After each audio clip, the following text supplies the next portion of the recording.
Assalamualaikum semuanya, selamat datang di video pembelajaran pemrograman dasar. Pada kesempatan kali ini, kita akan membahas topik struktur percabangan dalam bahasa pemrograman C++. Struktur percabangan dalam C++ merupakan salah satu konsep dasar dalam pemrograman yang memungkinkan program untuk mengambil keputusan berdasarkan kondisi tertentu. Dalam video pembelajaran ini, kita akan membahas berbagai jenis percabangan, termasuk if, else, dan else if, serta cara penggunaannya dalam program C++. Banyak permasalahan sehari-hari yang memerlukan struktur percabangan untuk menyelesaikannya. Misalkan, seorang siswa bisa dikatakan lulus jika rata-rata nilai ujiannya lebih dari 60. Seorang pinjam buku akan dikenai denda jika terlambat mengembalikan buku pinjaman. Pelanggan listrik akan didenda jika membayar tagihan lebih dari tanggal 20. Seorang pengguna Facebook bisa login ke Facebook jika user dan passwordnya benar. Dan masih banyak lagi yang lainnya. Kesemua permasalahan yang disebutkan tadi memerlukan persyaratan untuk dapat dilanjutkan dengan sejumlah aksi tertentu. Bisa dikatakan tidak ada program tanpa struktur percabangan di dalamnya. Kondisi bersyarat memungkinkan sebuah program atau algoritma memberikan alternatif langkah atau operasi untuk beberapa persyaratan yang diberikan. Oleh karena itu, disebut sebagai struktur percabangan. Tujuan pembelajaran pada kali ini adalah agar siswa memahami struktur percabangan dengan 1, 2, dan banyak kondisi pada bahasa pemrograman C++ dan menggunakannya untuk menyelesaikan permasalahan sehari-hari.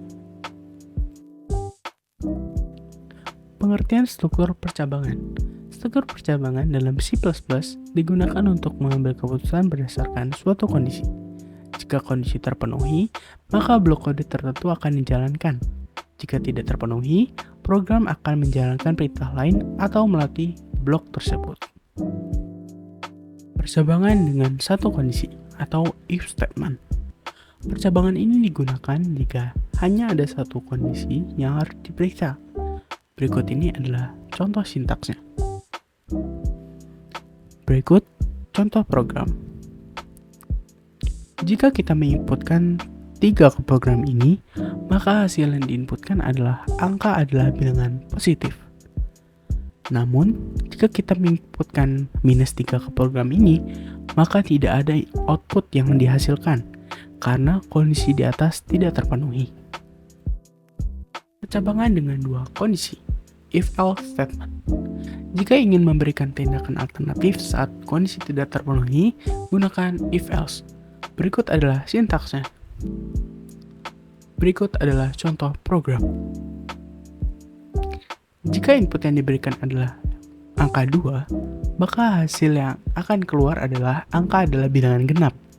Namun, ketika input yang diberikan adalah 3, maka output yang dihasilkan adalah angka adalah bilangan genap. Percabangan dengan banyak kondisi. If-else statement. Jika ada yang lebih dari 2 kemungkinan kondisi, gunakan if-else.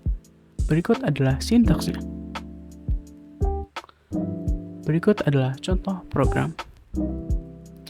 Jika input nilai yang diberikan adalah 95, maka output yang dihasilkan adalah grade A. Kecuali jika input yang diberikan 80, maka output yang dihasilkan adalah grade B. Kecuali jika input yang diberikan 70, maka output yang dihasilkan grade C. Kecuali itu, maka output yang dihasilkan adalah grade T. Mohon maaf apabila terjadi kesalahan pada video pembelajaran kali ini. Cukup sekian dan terima kasih. Wassalamualaikum warahmatullahi wabarakatuh.